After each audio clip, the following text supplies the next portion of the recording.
All right, so what we're talking about is the industry as a whole. Like all of us ended up here in different ways, right? Different journeys, and kind of the diversity of that. Like there's a bunch of people here today. Everybody's kind of in a different lane, but everybody's in construction, Yeah. and everybody came from a different place, like has a different journey. And so, when I think about my own journey, like before I was doing this, I was selling technology devices, to a bunch of different companies. Construction being one of them. That's how I ended up here. I had one of my customers recruited me into his business, and but what's interesting to me about the industry is how it's all kind of bonded together with the same core values or the same core. Like when I came into the industry, I looked around and I was like, man, I could see something about myself in you and in you, and it always felt like, man, this was a place that I just loved being, and I've loved it. Most days I don't feel like I'm doing something I should get paid for, to be honest. It's like, man, I love the industry. I love the people. Not every day is easy, of course, just like any industry. But for you guys, start with you. What is it about the industry that like you kind of hold near and dear to your heart? Like, is it, the ability to provide for your family, like the passion that you have for solving people's problems? Like, what is it that really connects you? Like, on the bad days, what is it that gets you restarted kind of thing, Yeah. like that really connects you to the industry? And so, for me, it's always been the people that I, can kind of see myself in and the opportunity. What is it for you? I think that the idea of solving people's problems and creating something for them. I do, building and remodeling in people's homes, and so I'm able to go in and recreate their space to make it something that it works for them, that's aesthetically pleasing to them, and that they can enjoy or their families can enjoy. And that's a like that brings a lot of joy to me to be able to help them create a space. It's not just a house, but it becomes a home for them. So I think that's kind of on a high level. Growing up, I did it with my dad, and so there's kind of also this like nostalgia for me of, my dad had a business that he ran, and I think as a little kid, I was like, looked up to that, and so there's this kind of like wanting to do well, and because it reminds me of that, in a lot of ways. So interesting. Yeah, I don't even know if you know this, but so my dad was a steel worker, and but he didn't have a degree, and so he did the job of an engineer, but was never really, until the later in my life, like I felt like he was, getting compensated somewhat fairly. But one day I was walking through my parents' backyard. We were shooting content at my parents' house, and Jay said to me, "Dude, you're just going after everything that you feel like your dad got shortchanged on." right. And I was like, you know what, you're right. Like at the end of the day, it's like my dad, kind of paved the way for me, put me in a scenario to be able to learn and get exposed to things and set a great example. And so, my grandfather was a coal miner. My dad, worked for U.S. Steel for 43 years. And so that set me up for, the ability to know how to work hard and know how to get after it, but to have the skills and the networking and all that stuff to be able to do what it is that we're doing here. Yeah. That's You're cool. chuckling. What do you? Republic Steel. Yeah? Yeah, that's where I come from. So Nice. yeah, it was it was kind of funny. It was you were like almost leading it, and you're just hammering that nail right on the head. I have to say for me, it's got to be the people. I come from graduating college to get into the biggest company you possibly can. Go for that big corporate job. And I did. I went too. I went to the very tippy top. And I was the low man on the totem pole, and I did everything I could to continue that education, get that higher education. And then I realized I'm not going anywhere. I'm going to sit right here. I'm going to be stuck here, and it was miserable. And I've kind of realized that after leaving there and heading into Republic Steel, and my brother worked for U.S. Steel and then went to Republic. Now he's going to another steel company in Toledo. As a smaller and smaller organization that I got into, the more and more I realized that these are the people that I mesh with. These are the people that I can bond to. And now I'm at the smallest organization I've ever been, and I absolutely love it. I've been there for 1 year. We got a guy who's retiring, and it's emotional. I'm attached to this guy, and I've been there a year. And Well, it's people just- actually care about each other. Yeah. That's like, and I don't want to, I'm not here to bash corporations, but No. because there's great friends that you make in those corporate environments too, but there's just nothing. I had somebody tell me once before I took the job in a private business, which was kind of like the step towards entrepreneurship. It was like, well, let's get out of the corporate environment. Somebody said, I think you need to get a little closer to the checkbook, was the phrase that they used. And I was like, that doesn't sound too bad, right? If I'm in the top X percent of, people in my industry, in the company that I was in for such a long time, like getting close to the checkbook seems like that'll be rewarded, a little bit different. And Yeah. and by the way, that was correct. So for those people out there that are like, maybe you do hate your corporate job and you're looking for a change, like this industry, you can create anything out of it. If you're a good person with good work ethic and,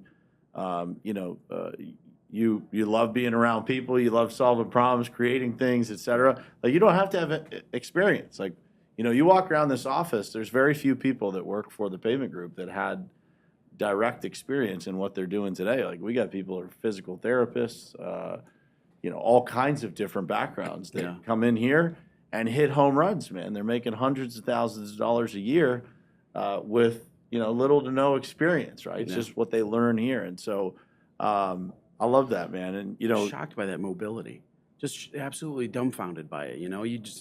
You can't believe how a guy can jump off a piece of machinery and next thing you know, he's in the office heading one of your departments. I mean, that mobility is there. yeah, if you listen, you ask people what they actually want in life, and you find the right vehicle. I struggle with the world today because I think so many people stay in jobs that they don't like, and because they're afraid of taking that jump, man. And like, dude, what's the word? I always thought this. Like, my dad was like, "You got 3 kids, a wife that stays at home. What if this company doesn't work?" I said, "Probably have that conversation in a different house. They'll take this one, but like, you're not gonna." Right. Nothing's gonna happen, man. You Yeah. go get another job, right? You Yeah. go find something. Like you're never gonna starve in the Life United doesn't States of end. America. Yeah. And Yeah. so, I'll ask you this, like, the vision for your company, like you're kind of stepping into it. You built a Yeah. great company, man, and like, what's it look like in the next 24 months? I think for me right now, what I'm really trying to do is build a structure that can grow. I think what I have, is working on a small level, but I can't grow because I don't have that structure in place, right? And so my hope is to grow revenue, but I have to do that through building out the systems, right? And building out the structure that can support that revenue growth. Yeah, you gotta find some people. Yeah. And so, I mean, like we've had this conversation before, but I built a great job for myself, but I haven't built a company yet, and that's what I'm on a mission to do right now. Well, I'm excited build to out be a part of company. that, brother. Yeah. 'Cause when you see my one of my favorite things is like, watching people like Garen was just in here. He's 23 years old, running a pretty successful roofing company. You're just like, man, I can't wait to see the next 5 years. Yeah. Same for you. Yeah. It's like, it's so exciting. And when you get around people that have all the answers that you need, that have been through the pain Yeah. that you're about to Yeah. drive through, it's like, this seems like a cheat code almost. Like Yeah. it's a little easier when somebody else has the answers or can, Right. has beat you to the punch of the pain, right? Yeah. How about Yeah. you? What's the next couple of years look like? When I'm looking at the playbook, I want to do everything I possibly can to take as much pressure off of ownership as I possibly can. So I really want to just have my hands in absolutely everything, and I just want to be that helping factor. We have a lofty goal, and we're headlong straight into it. We're going for it, and the foot's on the accelerator, and it ain't coming off. So I want to be a part of it, and I feel like I'm a big part of it now, but I feel like I just got to take a little bit of pressure off for ownership and put a little bit more on my shoulders. Sound familiar, Tyler? All gas, no brakes, big dog. Let's go. You figure out how to slow that thing down sideways if you got to. If you're hitting a curve, you got to pull that e-brake and kind of just drift So into what's it. your role? It was kind of funny walking in this morning. I'm walking in right next to the owner, and she goes, "We don't have a title for you, do we?" I said, Dude, what a gift. Not really. So I mean, I come into the I still organization. don't know what the hell Tyler does. You know? You got a title. I just show up. Tyler's like, shit, what do you need done, bud? What do we gotta do to get this thing just chugging Let's along? get it chugging That's what it's along. about. It's Man. not about the title. I've been there for a year. Kicking ass and cashing checks. That's what we do That's around it, here, man. bud. That's what it's about. Just keep cashing them, right? As long as they I keep was coming joking with in. the last guy. So they were saying, Garen said he doesn't know how to he's in construction, but doesn't know how to hang a towel rack. And there was a dude that was really successful in business. It was so terrible at math. And I used to say to him, dude, how the hell did you become so successful in business?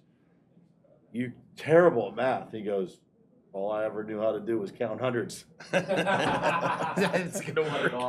I said, good for you, man. Well, I'm excited for your journey, too. Appreciate It's it. going to be fun. Yeah, to watch and, and I'm telling you, man, there's something magic in this place where, like, when people are part of this, like, we're sitting at the board meeting last night, like, Travis, Carla, Daniel Good, Keith, like, they're like, well, people join here because you. I was like, not everybody. They don't even know me now. Like, there's so many people joining. Yeah. They don't all know me at the same level the old people did. I'm like, you guys all multiplied your businesses too. Like, Right. and it's like they're sometimes more useful than we are because of where our position is. Like, Absolutely. I've been through it all, but like Right. somebody who's recently been through it is better than, so there's just so much knowledge and so much and really care for people in this room. Like, you'll meet those people and they're like, dude, I'm not letting you fail. Like, if you're part of this, you ain't failing. Yeah. They're going to be a boot up your ass or two of them before, you're going to get real uncomfortable here before you fail. Yeah. And I think part of success is putting yourself around people that are being successful at doing what you want to do, not coming in and thinking I have it all figured out. I'm going to go do this. It's like I have so much to figure out. Like this week, I feel like just a sponge, like soaking up information and knowledge from people that are like steps ahead of me. Yeah. Maybe 2 steps, maybe 20 steps, but they're out there, and like, okay, if I can learn and miss some of the mistakes because I learned it from somebody, so I don't have to make the mistake in order to learn it. Cheating on the test was only illegal in education. And like, Right, in high school and higher education. Here, it's like, oh no, it's an open book test, bro. Right, You get to come to work every day and cheat off the guy next to you and like, because you get Please the do. information. It's Take the cheat advantage of codes, that. Please man. do. That tribal knowledge, that has to be dispersed. Dude, I didn't lose hundreds of thousands of dollars in marketing, so you guys had to fucking do the same thing. Like, that's stupid, right? Like, we did it, so you didn't have to. Like, for ourselves, but now, like, we can share that. Yeah. It's like, we know how to get attention. And attention equals Right. cheddar, as my little boy says.